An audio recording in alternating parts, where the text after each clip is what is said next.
I'd make a video giving my general thoughts of how Klutchkickers round 4 went and some changes that we made to the car prior and some changes we're going to be making afterwards after competing. Basically, I really haven't given any verbal commentary of what's been done to the car after the whole rebuild process, but basically it's a new tubular manifold. If you can see down there, which you probably can't. I can't see through the camera lens, so you guys probably can't see either. Let's see if I can find it. It's whatever, it's thick wall, it's Cerakoted, whatever.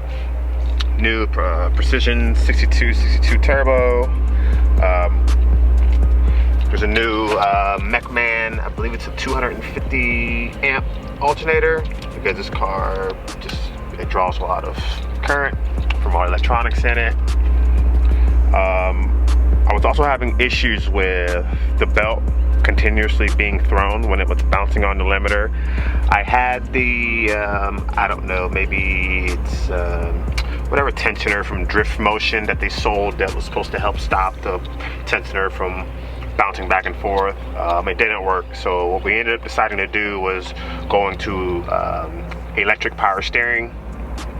I had a couple problems with the first pump not working well. I decided to just stop wasting my money on these junkyard pumps, and I just bought a brand new pump, and it works fine. It's mounted in the rear in the trunk.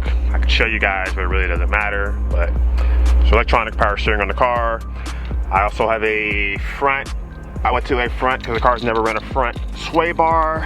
I have to a front GK Tech blade sway bar. I don't know if you can get down in there and see it. It's my shadow. I have a part shop max one on the rear. Took the rear off during competition just to see if I can get some more grip out of the car. That wasn't the issue. Basically, overall, I really enjoyed the competition. It was my first time ever competing in any drift competition whatsoever. I also haven't drifted the car in over a year since the rebuild has been done, so I wasn't comfortable in the car at all. And one of the biggest issues that I've had with this car the whole time was it's been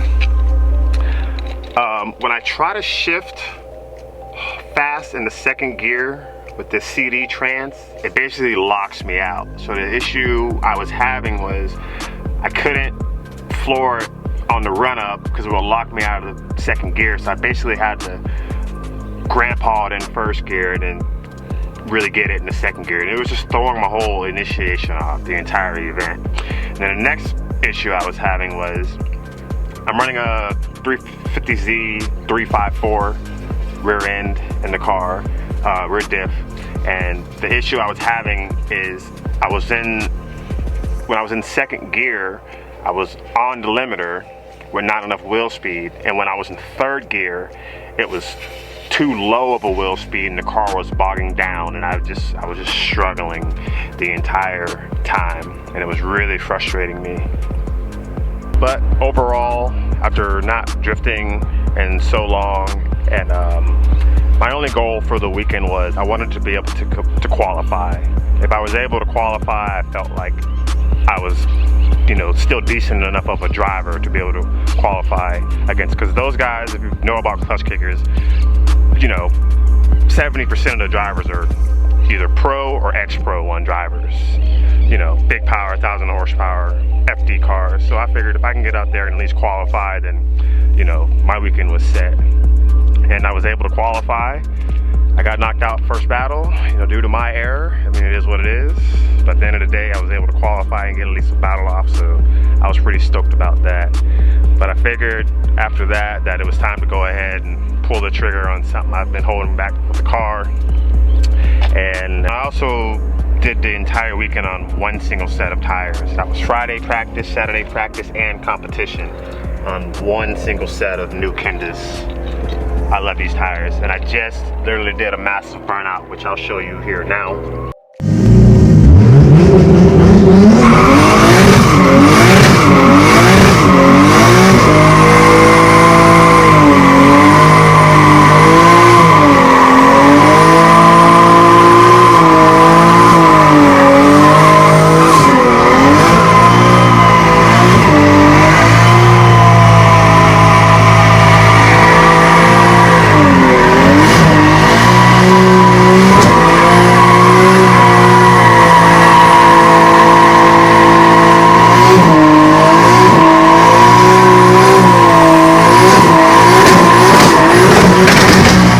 And this is still as much life that's on these things.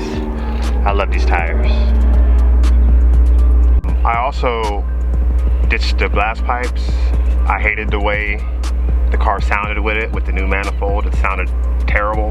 So we ended up going to a 4-inch tip on it, and I love the way it sounds now. I'll give you guys a little sound clip.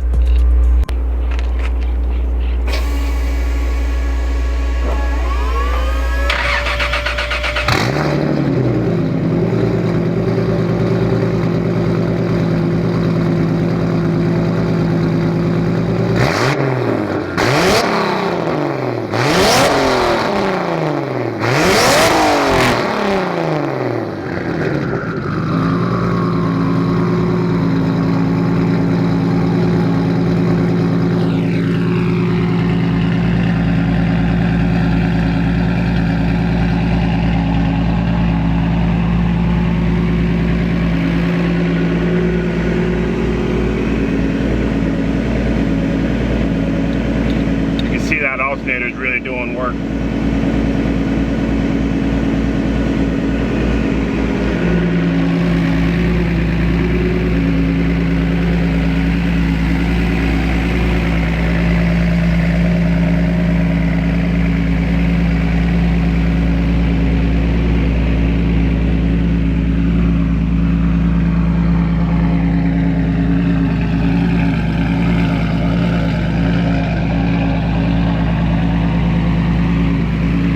I'm gonna head over to the shop now and show you the upgrades I got for this thing.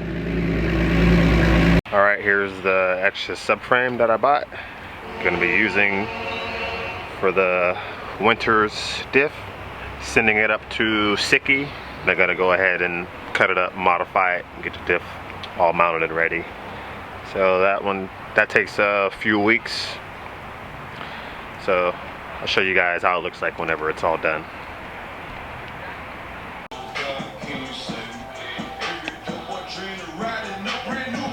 Say hi to YouTube, bitch. Say hi to YouTube. Anyways, guys, I just got here to Jonathan's, and here's everything for the stepchild. Have a brand new twin disc, McLeod clutch, trans mount, slave cylinder, drive shaft shop, 1,000 horsepower axles, brand new Tremec T56 Magnum, QuickTime bell housing, and big dog Winners quick change rear end. It's gonna be a game changer for me because I've been really struggling with the gearing in this car. And the custom Sicky S14 modification for the quick mount rear end. Had to send this out to Sicky, and they chop it up and do all the mods to be able to mount this massive diff. But hopefully after this is all done and installed, I'll be able to get the car to do whatever I need to do, what I need to do. So pretty excited about that. So stay tuned, and I'll get whatever footage I can. Also picked up a spare subframe for just in case if mine gets damaged, I can send it out and get another one modified, because S14 subframes are actually pretty hard to come by these days. I also have a spare front cross member and rack, and I need to replace my steering column again, so I have another one of those. And I also have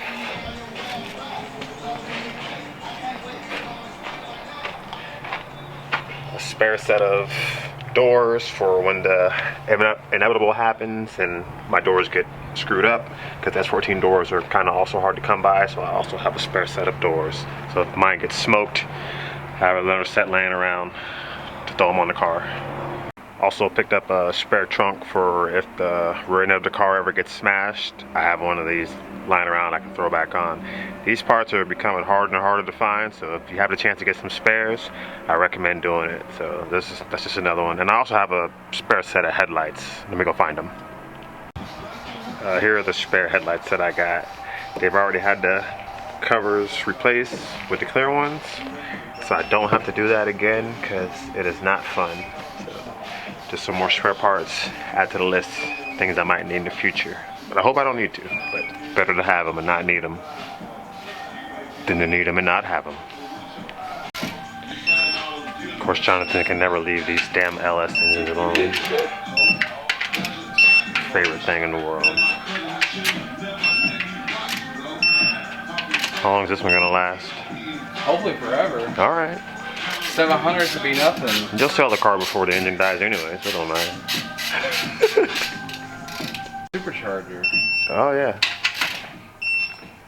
We're gonna find out what it's like to have belt slip and spend a lot of money for not a lot of power. I don't think I've ever ridden in a supercharged car before. Everybody with the V's, like I've never ridden in their cars.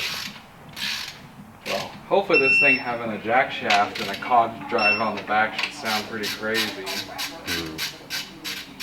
Bargain shopping, this is what we're going to call this one. Alright. It's an expensive bargain you got there, but alright. I mean, everything was cheap, so whatever. I don't look like no $200 junkyard engine to me. It's just got $200 worth of bolts on it. Yeah, $200 in the hardware. And $10 in the spray paint. Okay.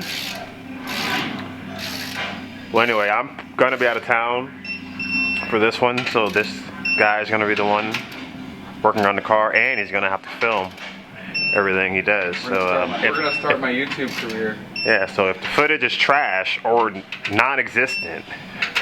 No, I'm going to film. I was thinking about last night, I'm going to bore people to death. I'm going to make it real boring. Detailed. Techie. There's not a lot of videos on Winners installs anyway, so this will be the worst one you'll ever see if it ever comes out. It'd be very blotchy. Be like, so here's the car in the lift. All right, here's it done. Yep, that's literally how I film all my shit. Cause I do one. When you have no one else to film for you, this is what I'm gonna do. All right, guys, it's done. This is what it looks like installed. Looks great. No time lapses are on this channel. Well, that's because we don't know how to do it. Yeah, I don't have the software. Sorry, guys. But stay tuned, man. It's gonna be rowdy. Looking forward to it. Got that nice wrinkled blanket going everyone.